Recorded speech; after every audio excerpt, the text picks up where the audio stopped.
Good morning everybody, welcome back to my channel. আশা করি সবাই ভালো আছো। আজকে আমরা আবারও দারুণ ইন্টারেস্টিং কিছু সাধারণ জ্ঞান বা জেনারেল নলেজ নিয়ে হাজির হয়েছি। আশা করি তোমাদের ভালো লাগবে। চলো তাহলে ভিডিওটি শুরু করা যাক। আজকের প্রথম প্রশ্ন বা জিকে, কোন জীব শুধুমাত্র 15 মিনিট বিশ্রাম করে? অপশান আছে দেখো, পিঁপড়ে, ইঁদুর, হাতি, ক্যাঙ্গারু। আমরা দৈনন্দিন জীবনে কিন্তু বিভিন্ন সময়ে বিশ্রাম করে থাকি। যখনই আমাদের বিশ্রামের প্রয়োজন হয় আমরা কিন্তু তখনই বিশ্রাম নিয়ে নিই বা বিশ্রাম করি। কিন্তু এমন কি কোনো জীবের নাম আমাদের জানা রয়েছে যে জীব শুধুমাত্র 15 মিনিট বিশ্রাম করে? চলো তাহলে আজকে আমরা সেটি জেনে নিই।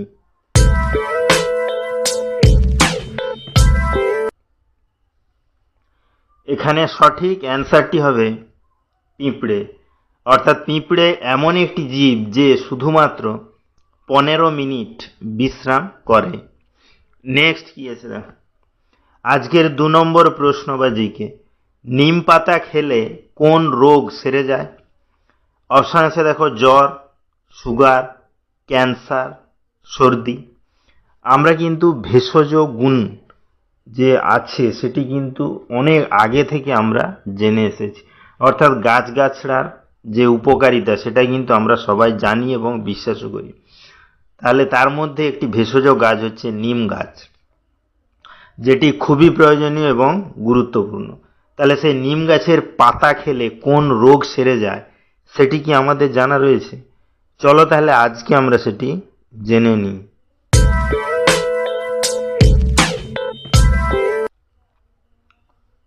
এখানে সঠিক অ্যান্সারটি হবে সুগার।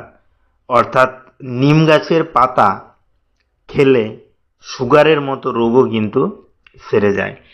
নেক্সট কি আছে দেখো, আজকের 3 নম্বর প্রশ্ন বা জিকে, রুটি কোন গ্যাসের জন্য ফুলে ওঠে? অপশান আছে দেখো, oxygen, helium, carbon dioxide, nitrogen. আমরা কিন্তু বিভিন্ন সময়ে আটার রুটি খেয়ে থাকি। অনেকে আবার রাতের বেলায়ও বেশিরভাগ সময় আটা রুটি খেয়ে থাকে। তাহলে সে আটার রুটি যখন ভাজা হয় তখন কিন্তু সেটি ফুলে ওঠে। অর্থাৎ সেই রুটিটি ফুলে ওঠার পেছনে কোন গ্যাস দায়ী বা কোন গ্যাসের জন্য ফুলে ওঠে সেটি কি আমাদের জানা রয়েছে?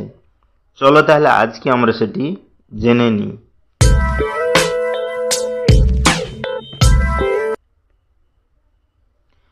এখানে সঠিক অ্যান্সারটি হবে কার্বন ডাইঅক্সাইড। অর্থাৎ রুটির মধ্যে থাকা কার্বন ডাইঅক্সাইড গ্যাসের জন্য কিন্তু রুটিটি ফুলে ওঠে।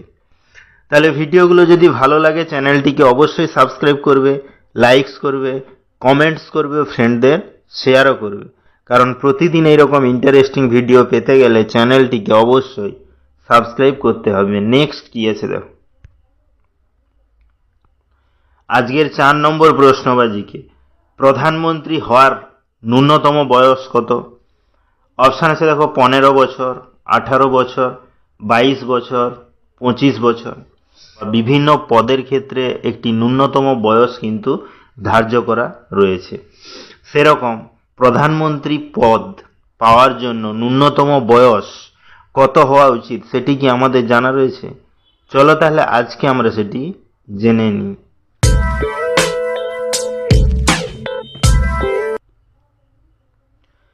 এখানে সঠিক অ্যান্সারটি হবে 25 বছর। অর্থাৎ প্রধানমন্ত্রী হওয়ার জন্য ন্যূনতম বয়স কিন্তু 25 বছর হতে হয়। নেক্সট কি আছে দেখো, আজকের 5 নম্বর প্রশ্ন বা জিকে, ড্রিম 11 কবে শুরু হয়?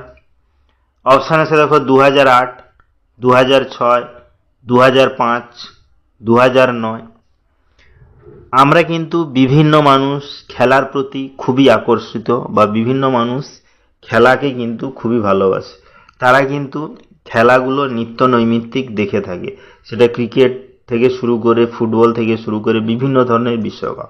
সেরকম ড্রিম 11 কবে শুরু হয় সেটি কি আমাদের জানা রয়েছে?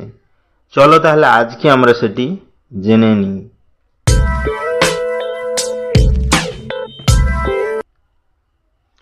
এখানে এখানে সঠিক অ্যান্সারটি হবে 2008, অর্থাৎ ড্রিম ইলেভেন 2008 সালে কিন্তু সর্বপ্রথম শুরু হয়েছিল। নেক্সট কি আছে? আজকের 6 নম্বর প্রশ্ন বা জিকে, কুকুর কত বছর বাঁচে? অপশান এসে দেখো 12 বছর, 15 বছর, 18 বছর, 20 বছর। আমরা জানি বিভিন্ন প্রাণীর আয়ু বা বেঁচে থাকার সময় কিন্তু বিভিন্ন রকম, যদি না তার আকস্মিকভাবে মৃত্যু হয়ে যায়, তাদের কিন্তু নির্দিষ্ট আয়ু একটা থাকে। বিভিন্ন প্রাণীর ক্ষেত্রে সেটা কিন্তু আলাদা আলাদা হয়ে থাকে। সেরকম কুকুর কত বছর বাঁচে সেটি কি আমাদের জানা রয়েছে? চলো তাহলে আজকে আমরা সেটি জেনে নিই।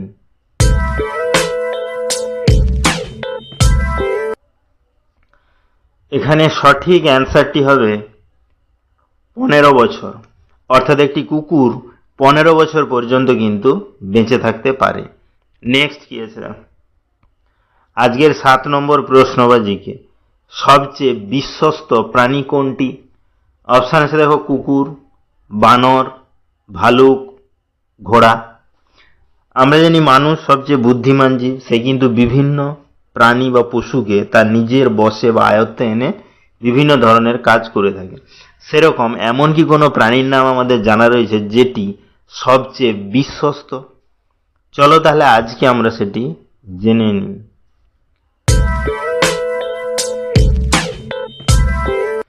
তো বন্ধুরা, এই কোশ্চেনটি কিন্তু তোমাদের জন্য। এই কোশ্চেনটির অ্যান্সার যদি তোমাদের জানা থাকে তাহলে অবশ্যই আমাকে কমেন্ট করে জানাবে। তাহলে ভিডিওটি এখানেই শেষ হলো। নেক্সটে আমরা এরকম আরও ইন্টারেস্টিং ভিডিও নিয়ে হাজির হব।